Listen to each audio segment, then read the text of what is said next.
सत्संग से सोधी आवे, नहीं जीव 84 में जावे। सत्संग से सोधी आवे, नहीं जीव 84 में जावे। अब मेटो द्वेष और राग, हो राग या उम्र बतेरी जाली। अब मेटो द्वेष और राग, हो राग या उम्र बतेरी जाली। ना जाने काल की कर डारे, किस विध ढल जा पासावे। अर्जी नाते सिरते मौत खुड़क दी, उनानू केड़ा हासावे। फिर उनसे पूछा, क्या आप कभी प्रसन्न नहीं होते, ऐसे कैसे जी रहे हो? तब उन्होंने बताया कि मैं प्रसन्न होता हूँ, साध मिले साढ़े शादी होंदी, विछड़ जा दिलगिरी वे, अख दे नानक सुनो जिहाना, ये मुश्किल हाल फकीरी वे। नानक साहिब जी कह रहे हैं कि जब मेरे भक्त, मेरी साध संगत यहाँ आती है सत्संग श्रवण करने के लिए, तो मेरी खुशी का कोई ठिकाना नहीं हो रहता। वो हमारे साथी है, वो हमारी खुशी है। और जब ये वापस जाते हैं संसार में यहाँ से, तो फिर मुझे दिलगिरी होती है, बहुत परेशानी, दुख हो जाता है, चिंता लग जाती है कि कहीं ऐसा ना हो ये मेरे बच्चों को, जिनको मैंने मुश्किल से मार्ग पर लाया है, सत्य बताया है, परमात्मा का सच्चा ज्ञान समझाया है, कहीं कोई काल, क्योंकि संसार में इस ज्ञान के जानने वाले व्यक्ति नहीं हैं। एक अकेला एक संत होता है जो सतमार्ग देता है, असंतों की गिनती नहीं होती। उनसे प्रभावित अन्य श्रद्धालु भी फिर उसी की बोली बोलते हैं, वही क्रियाएं करते हैं। तो नानक साहिब जी कहा करते कि मुझे फिर चिंता बन जाती है, कहीं मेरी फसल में कीड़ा ना लग जा, यानी कोई काल का दूत इनको भ्रमित ना कर दे, इनका जीवन नष्ट हो जा। कहते हैं साध मिले साढ़ा शादी होंगी, जब ये वापस आते हैं एज इट इज, तो मेरी खुशी का ठिकाना नहीं रहता कि परमात्मा की दया से अभी ये बचे हुए हैं। और विछड़ जा दिलगिरी वे, जब ये यहाँ से जाते हैं तब मुझे बड़ी परेशानी होती है, मुझे चिंता बन जाती है। क्यों बन जाती है? अख दे नानक सुनो जिहाना, मुश्किल हाल फकीरी वे। फकीरी में भक्ति, फकीर का अर्थ होता है सभी बुराइयों से हटकर सबका परित्याग करके भक्ति करे। तो जैसे भी बुराइयां कुरीतियां संतों ने हटाने की चेष्टा की, तो अन्य समाज ने उसको लगाने की चेष्टा की। तो जिस कारण से भक्त और संसार के अंदर सदा से ही विरोध बना रहा, क्योंकि संसार की जो रीतियां रिवाज हैं वो काल प्रेरित है, वो यही रहने की है। और संतों की मर्यादा इस काल की मर्यादाओं से हटकर है, वो भक्ति बाधक है। इसलिए अन्य समाज के लोग कहते हैं देखो इन्होंने तो माता धोकनी भी छोड़ दी, इन्होंने तो बाबा श्याम जी भी नहीं पूज रहे हैं, ये तो ऐसे भी नहीं कर रहे हैं, ये तो दिवाली भी नहीं मना रहे हैं, ये कैसे हो गए हैं, इन तो बट्ठा बैठा दिया। एक भक्त बतावा था, कहने लगा जी आज 10 वर्ष हो गए हमने कोई त्योहार नहीं मना लिया।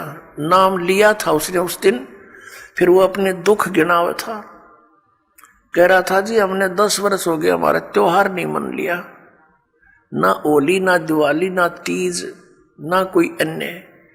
क्या कारण? कि हमारा परिवार है, कभी तो हमारे घर में कोई खुद जवान भाई की मृत्यु हो जाती है, 1 वर्ष उसकी चिंता पूरी होती है, तब तक दूसरा कोई रिश्तेदार निकट में, जैसे बहन का पति मर गया, फिर त्योहार मने नहीं, फिर कोई बिल्कुल साथ में का कहता हो का मर गया जवान, फिर ऐसे फिर लड़का मर गया, 10 वर्ष हो गए हमने त्योहार नहीं बना लिया। तो फिर इन त्योहारों को किस लिए मनाते हैं? या तो फिर भी मनाओ अगर इतने कंपलसरी है तो। ये कहने का भाव ये है, यहाँ कुछ मनाने की जरूरत ना है, यहाँ तो भगवान के गुण गान की आवश्यकता है। और उस समय को याद रखे, ये जाने का समय याद रखे। अब हम कितने मूर्ख बना रखे हैं। ये दास सत्संग करने जाया करता था, तो वहां ऐसे ही भक्तों के साथ हमारे जो एक आध भक्त नाम लेता, वहां पाठ करते, हम 2-3 दिन रुकते। तो एक व्यक्ति जैसे ही बुला लेते, जी आज उस ज्ञान समझ लो, वो बुला ले उसको, वो बैठ कर लगा एंड बैंड बोलन। कहते भक्ति तो अपने मनमय होती है, गुरु बनाने से क्या भक्ति होती है, ले कर दे दे और करके खा ले, बस यही सब कुछ होता है। काफी ऐसी ऐसी बातें करता रहा, समझाने की चेष्टा की, नहीं माना। क्योंकि उसका 10-15 किले एकड़ जमीन थी, अच्छा ट्यूबवेल ला रखा था खेतों में, तो उसने फिर क्या जरूरत थी, क्या आवश्यकता समझा था भगवान की। युवा शरीर था, काफी समझाने की चेष्टा की, एंड बैंड बोलता रहा, उठ कर चला गया। खान पीन की उम्र है और भी अब फांसी लगा रहे हो आप, बीड़ी नहीं पीनी, शराब नहीं पीनी, मांस नहीं खाना, नाचना कूदना नहीं है, यूं कह कर उठ कर चला गया। और कहता है कि भक्ति तो बुढ़ापे में करया करें, वृद्ध अवस्था हो जा। तो उसको बता भी बुढ़ापे में भक्ति कठिन हो जाएगी जब पहले से स्टार्ट ना हुई था। क्योंकि बुढ़ापे में तो फिर सारी ये आपदाएं आती हैं, कभी आंख बनवानी, कभी दांत पड़वाने, कदे पिंडी भड़के, कभी सिर में दर्द, और बड़ा परिवार हो जाता है, कदे कोई बीमार, कोई किसी की मृत्यु, वह सारी उस वृद्ध के चोट लगा करे। और कदे खांसी सतावे, कदे और 100 समस्याएं हो जाती है, उठ के बैठा जाना। और क्या पता वृद्ध अवस्था तक प्राणी जीवित रहेगा कि ना रहेगा।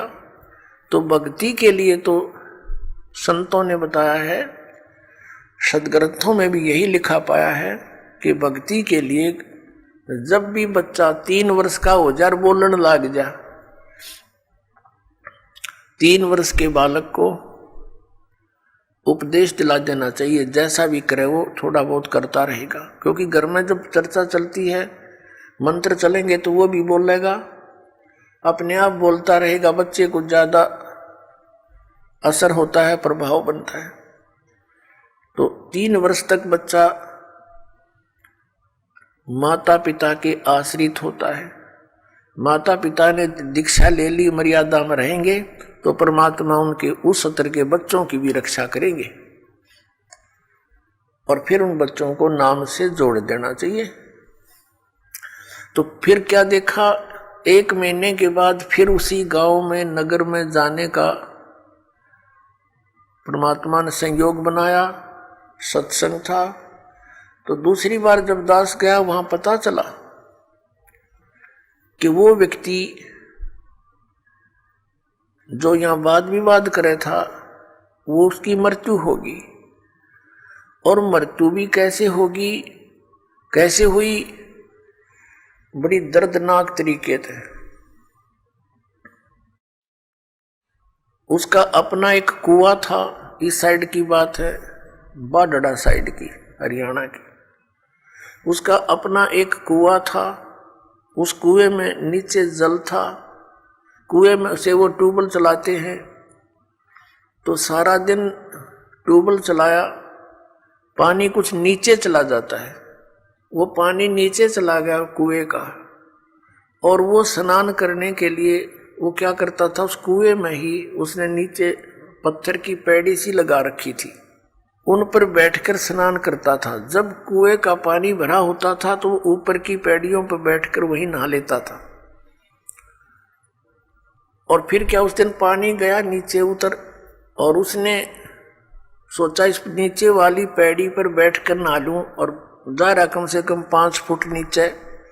उसने ध्यान किया नहीं, वो नीचे जाए तो उस पैड़ी पर काई लगी हुई थी, पैर फिसल गया और कुएं में गिर गया। उसने चेष्टा की पैड़ी को पकड़ने की, वो उसके हाथ की रेंज से बाहर हो गई और उसके अंदर वो डूब कर मर गया। सारी रात ढूंढते रहे उनके घर वाले, बच्चा आया नहीं, कहाँ गया, कैसे है। खोजते खोजते सुबह देखा तो कपड़े और जूते बाहर रखे हैं, अंदर कुएं में मरकर ऊपर तैर रहा है।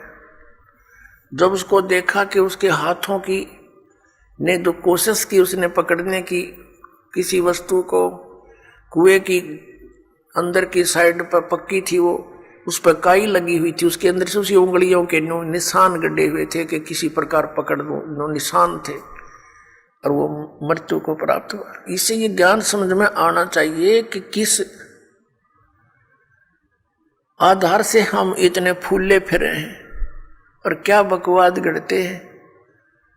अब वो वृद्ध होया ना, भक्ति उसने करी नहीं, अब पता नहीं कहाँ धक्के खाता फिरेगा, कोई गधा बनेगा, कुत्ता बनेगा। तो पुण्यात्मा इन बातों को याद रखे। अब उसकी मौत क्यों कर हुई होगी, आसानी से नहीं हुई होगी। रोया होगा, चिंगाड़ा होगा, चिल्लाया होगा, बचा लो बचा लो। बचानी है कोई याद भी ना करे, वहां कौन बचावे, वहां भगवान बचावे, अठा के बाहर ले आवे। उस समर्थ शक्ति की ओट होता है, उसका सहारा मिले।